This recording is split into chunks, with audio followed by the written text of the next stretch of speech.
eu posso agradecer?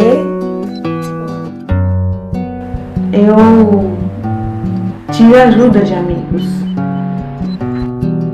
Eu sempre quis cantar.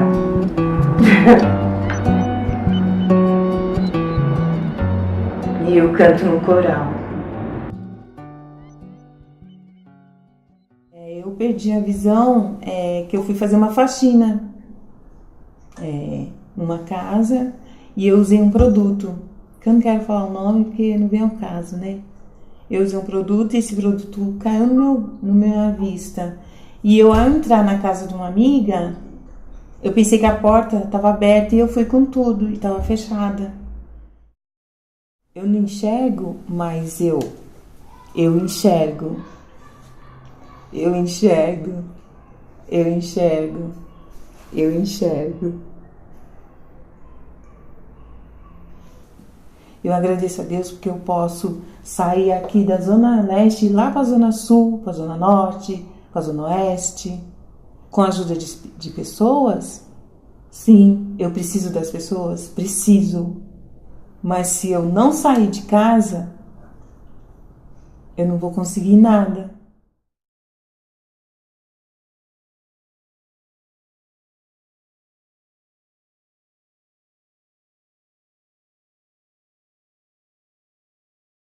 O último censo estimado pelo IBGE em 2010 não traz dados exatos que comprovem o número de pessoas com deficiência visual, porém, segundo a Amostra São Paulo, estima-se que no Brasil, existam 6 milhões de pessoas com deficiência visual entre o grau de acuidade cegueira e baixa visão.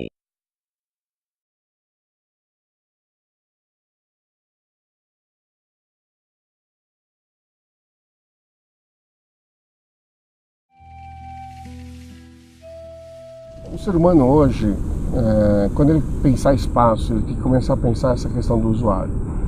Ultimamente, a questão do urbanismo no Brasil tem pensado muito na questão do veículo. Então, nós temos que voltar o foco para a questão do homem, para a questão do ser humano, de como que ele vai utilizar esse espaço. Não só do ponto de vista de mobilidade, mas do ponto de vista de vivência mesmo. É difícil para nós, deficientes. Que a gente não espera. De repente, um dia a gente tá andando lá e a calçada tá boa para andar. Aí no dia seguinte, a gente tá andando esperando que esteja naquela mesma situação. Só que de repente tem um buraco lá, e aí? A marca da humanidade é a diversidade. E porque não pode negar a alguém o direito de usufruir da sua cidadania, do seu direito, por alguma característica sua, pessoal. Característica pessoal é dele. Então, você pensa em uma sociedade inclusiva, por exemplo, é o conceito do desenho universal. Se todas as construções pudessem seguir o desenho universal, não seria necessário nenhum tipo de adaptação. Nós temos que lembrar que a questão da deficiência na sociedade é muito recente. A história da deficiência conta que há muitos anos atrás eles eram eliminados. Na Idade Média, eles passaram a ser segregados em instituições de caridade, hospitais, conventos, e cujos religiosos cuidavam dessas pessoas. E só nesse século começou, no final do século passado, começou a falar de inclusão. Qual a diferença? Inclusão é a sociedade tem que mudar para atender as pessoas com deficiência. Então, o foco deixa de estar no indivíduo, ele não pode, ele não consegue, ele é limitado, ele é incapacitado, para a sociedade criar condições para que ele possa desenvolver plenamente a sua cidadania, plenamente a sua identidade, e nós envolvemos todos que com ele convivem nesse processo de adaptação bilateral.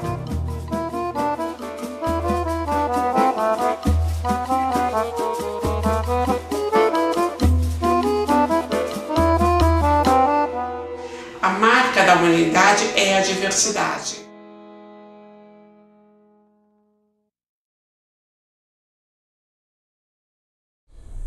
Para falar de inclusão, eu preciso falar de um paradigma anterior que se chamava integração.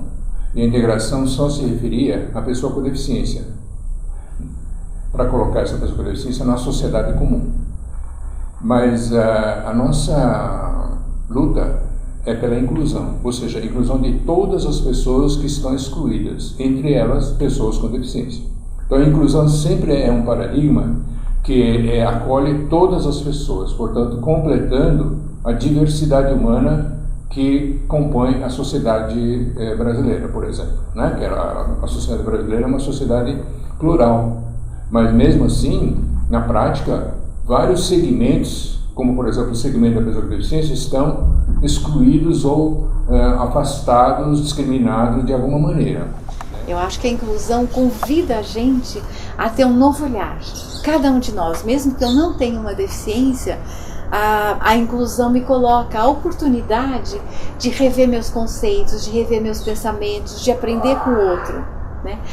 Eu tenho um amigo que diz que a gente tem muita dificuldade de achar qualidade no que é diferente.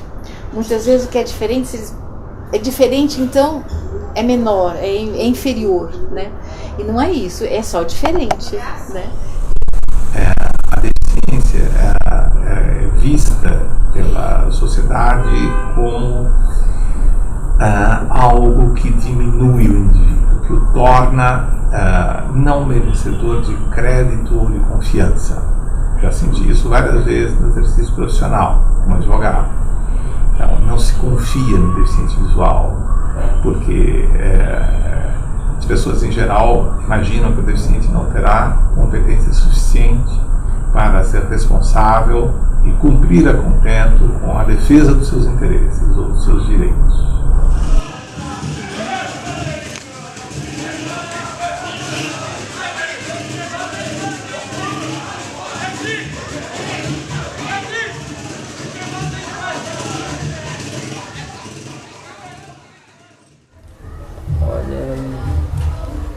Então a dificuldade mesmo mas só que é lidar com a deficiência, né? Você saber que a qualquer momento você pode perder, né? Coisa que por enquanto hoje para a medicina não tem cura, né? Então é difícil. Isso me como posso dizer, me limita, né, de fazer muitas coisas que eu gostaria de fazer, eu não posso. Há muito mito ainda a respeito das pessoas com deficiência visual. Então a pessoa acha que vai ter que acompanhar a pessoa no toalete, acompanhar a pessoa para almoçar, vai ter que ficar levando a pessoa para lá e para cá.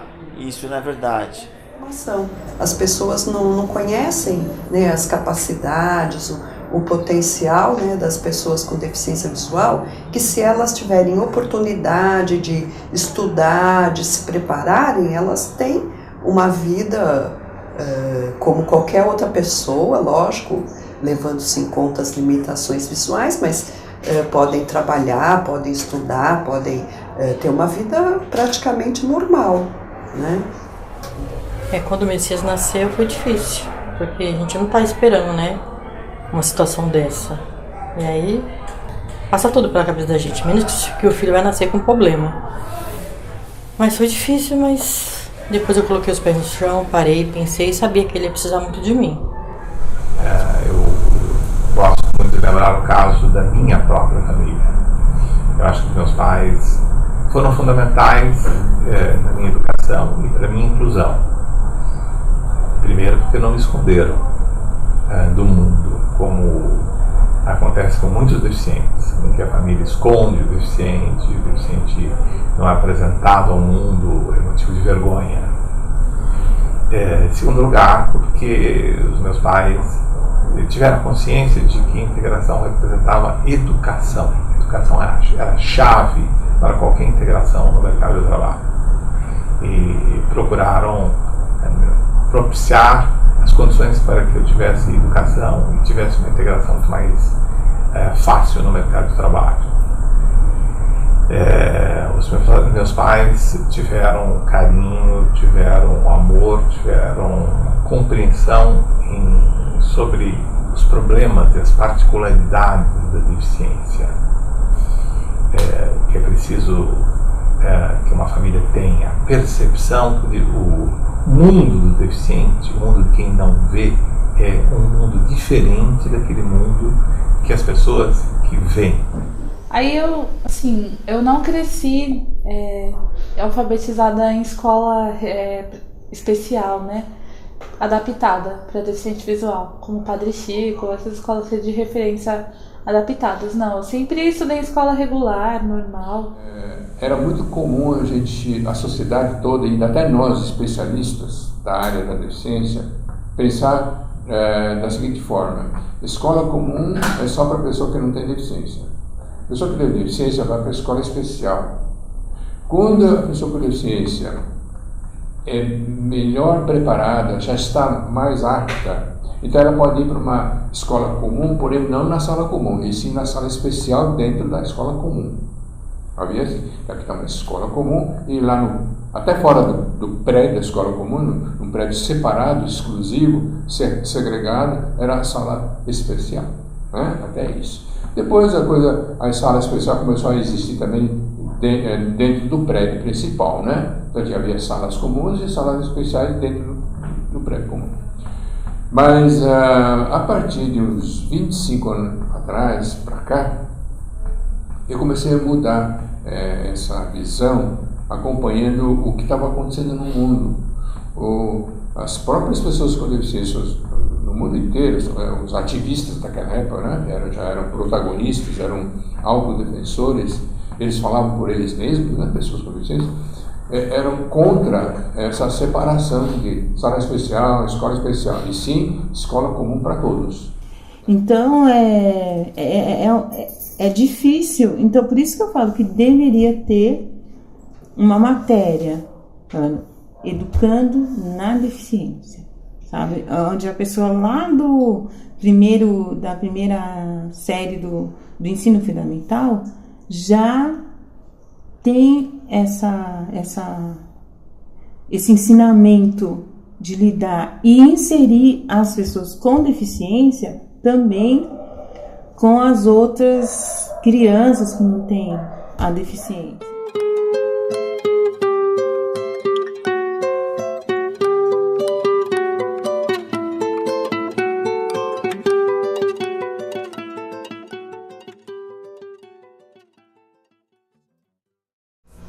O trabalho no mundo jurídico ele é tido como direito fundamental, e a gente costuma dizer que não é à toa que isso acontece, é porque é através dele que a pessoa, tendo ela deficiência ou não, acaba exercendo uma série de direitos junto com isso. É a partir dali que você é visto como cidadão, tem um direito ao consumo, tem uma participação efetiva na sociedade, e para as pessoas com deficiência e deficiência visual também, essa questão do direito ao trabalho como uma ação afirmativa, que a gente também chama no mundo jurídico como uma postura efetiva do Estado para garantir o exercício de um direito, ou seja, quando você tem a obrigação dos órgãos públicos terem cargos destinados às pessoas com deficiência nos concursos, e a obrigação na iniciativa privada de ter vagas reservadas às pessoas com deficiência, né, na chamada lei de cotas,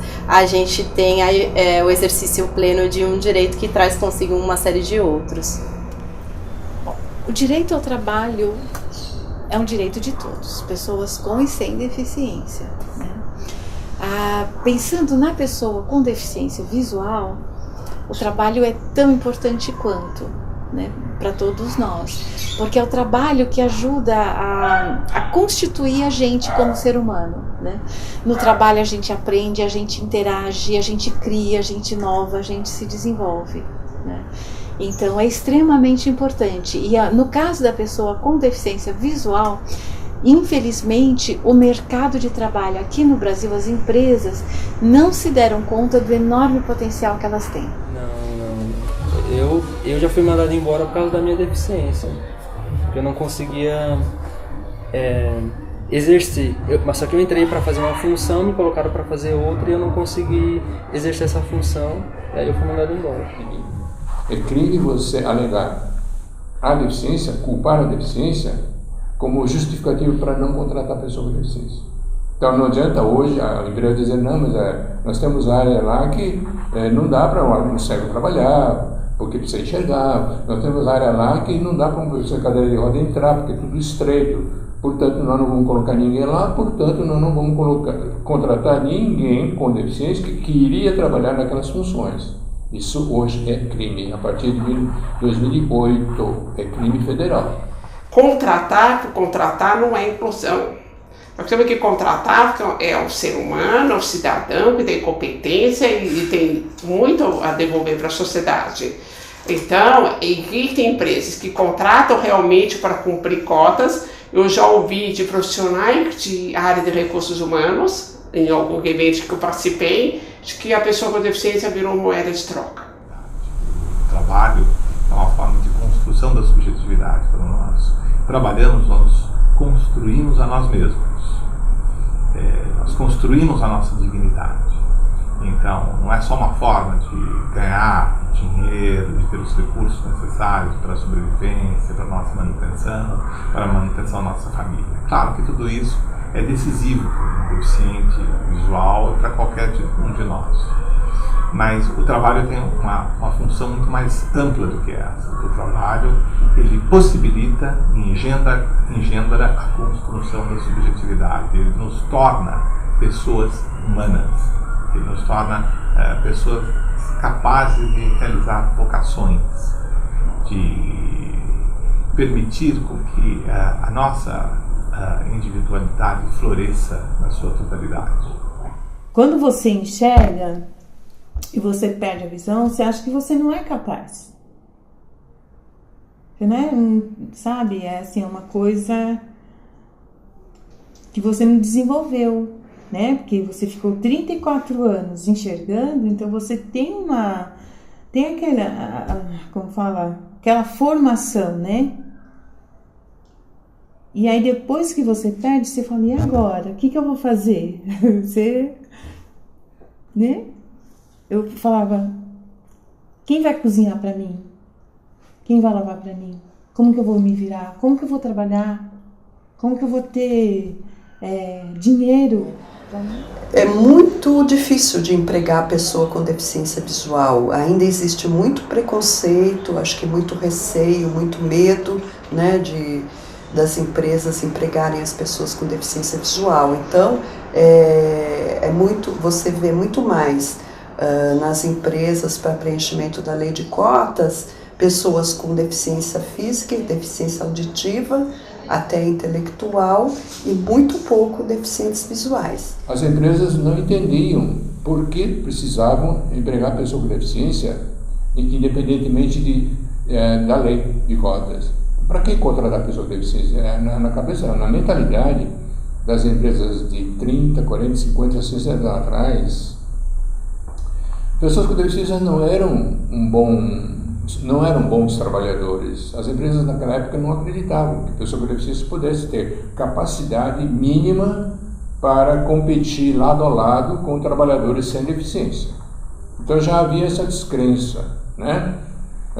Mesmo que naquela época, eu sou daquela época, né? Eu comecei a trabalhar em 1960, então mesmo que a gente tivesse provas, porque essas pessoas foram clientes das nossas entidades, né? Então nós conhecíamos essas pessoas, então nós sabíamos do potencial, das habilidades, da capacidade profissional dessas pessoas.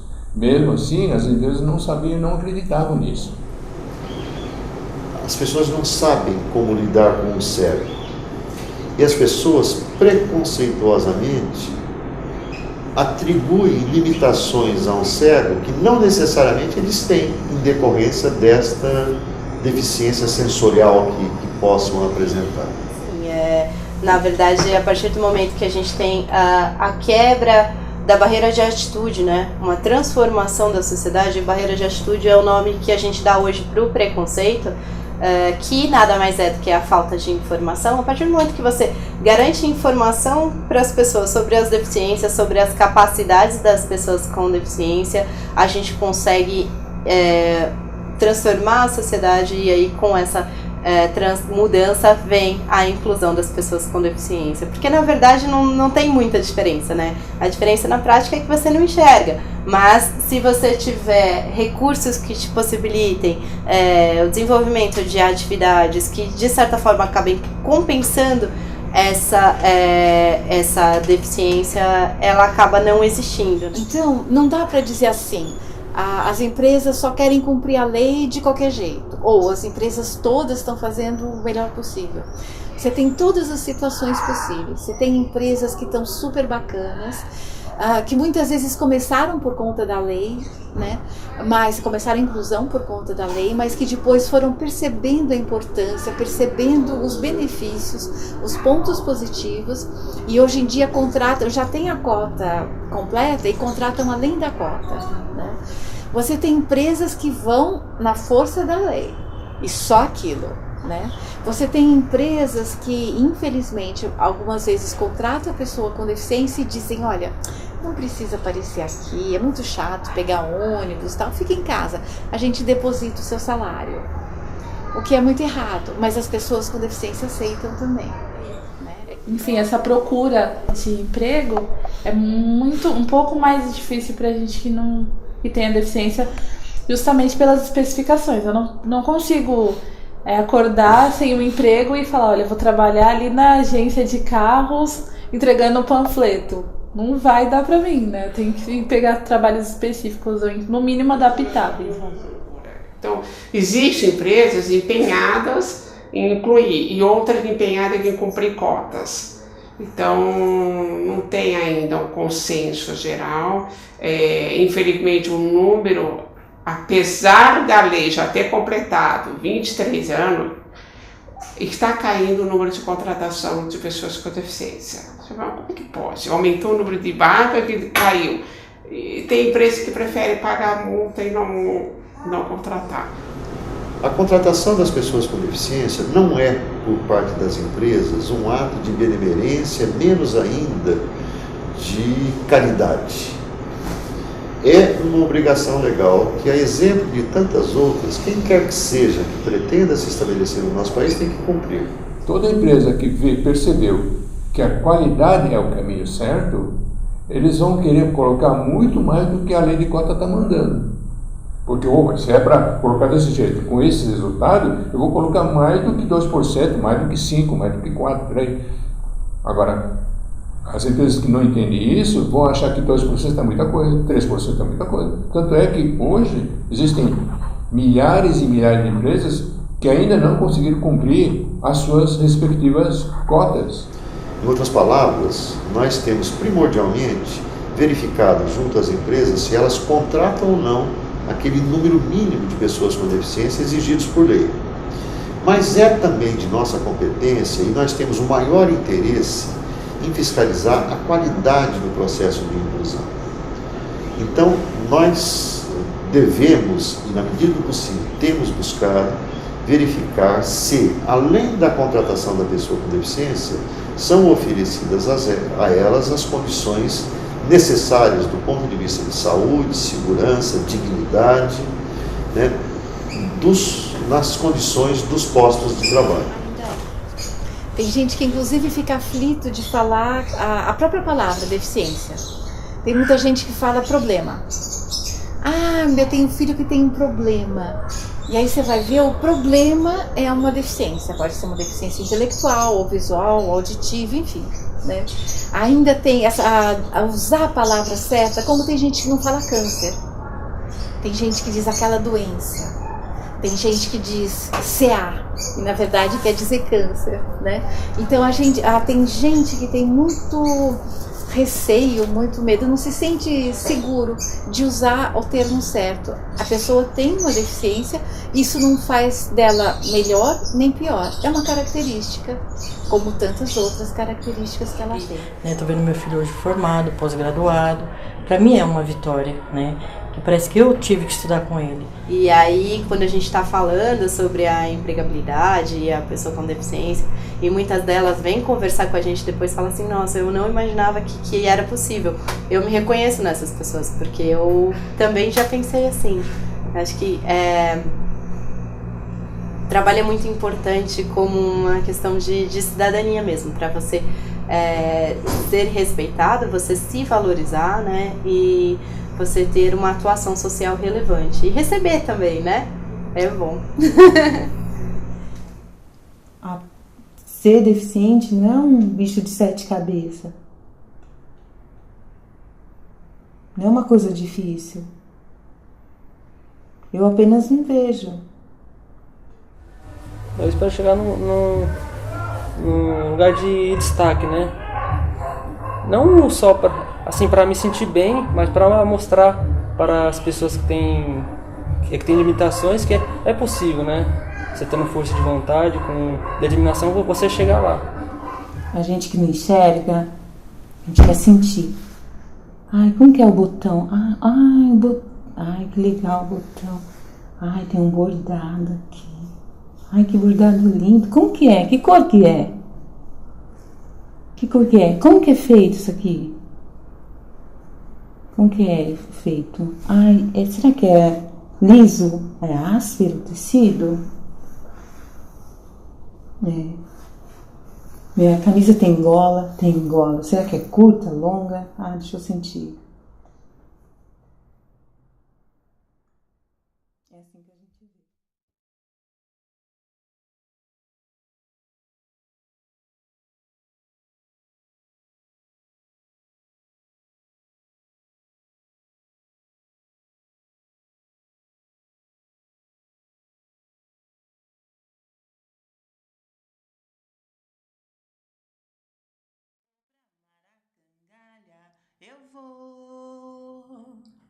Eu vou de uniforme branco, eu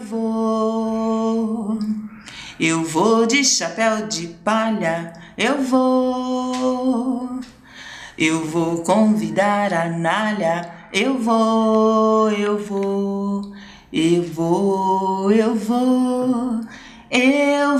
só, mas não vou, eu vou com o coral.